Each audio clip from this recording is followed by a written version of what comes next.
మణుగూరు పీకే open cast బొగ్గు గనిని తెలంగాణ ఉప ముఖ్యమంత్రి మల్లు భట్టి విక్రమార్క సందర్శించారు. గనిలో జరుగుతున్న బొగ్గు తవ్వకాల ప్రక్రియ, ఉత్పత్తి, నాణ్యత, యంత్రాల పనితీరు, భద్రతా ప్రమాణాలను ఆయన క్షేత్రస్థాయిలో పరిశీలించారు. గని చరిత్ర, బొగ్గు నిల్వలు, భవిష్యత్ ఉత్పత్తి సామర్థ్యంపై అధికారులను అడిగి వివరాలు తెలుసుకున్నారు. ఇక సింగరేణి సంస్థను మరింత బలోపేతం చేసేందుకు ఆధునిక సాంకేతికత వినియోగం, బొగ్గు బ్లాకుల సాధనపై దృష్టి పెట్టాలని అధికారులకు సూచించారు.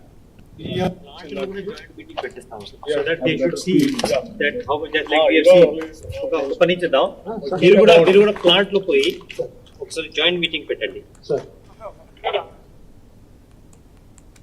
వాళ్ళు సింగరేణి వాళ్ళు ఇద్దరు తో వాళ్ళేమో buyers with suppliers. So good customer, Genco మంచి కస్టమర్, వీళ్ళు గుడ్ సప్లయర్. సో ఆ కోఆర్డినేషన్ మీటింగ్ జరిగింది.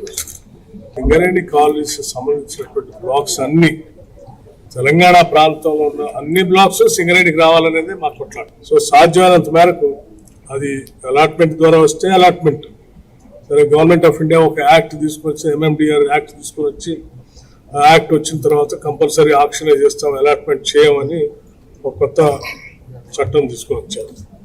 ఆ చట్టం ప్రకారమైన ఇక్కడ ఆక్షన్ జరిగిన ప్రతి కోల్ బ్లాక్ కి సింగరేణి పార్టిసిపేట్ చేస్తుంది. ఈ ఆక్షన్ గవర్నమెంట్ ఆఫ్ ఇండియా పెట్టే ఆక్షన్ లో ఒక సింగరేణి కాదు, దేశంలో ఉన్నటువంటి వాళ్ళు అందరూ వచ్చి పార్టిసిపేట్ చేస్తూ ఉంటారు, ఇంక్లూడింగ్ ప్రైవేట్ పార్టీస్ కూడా.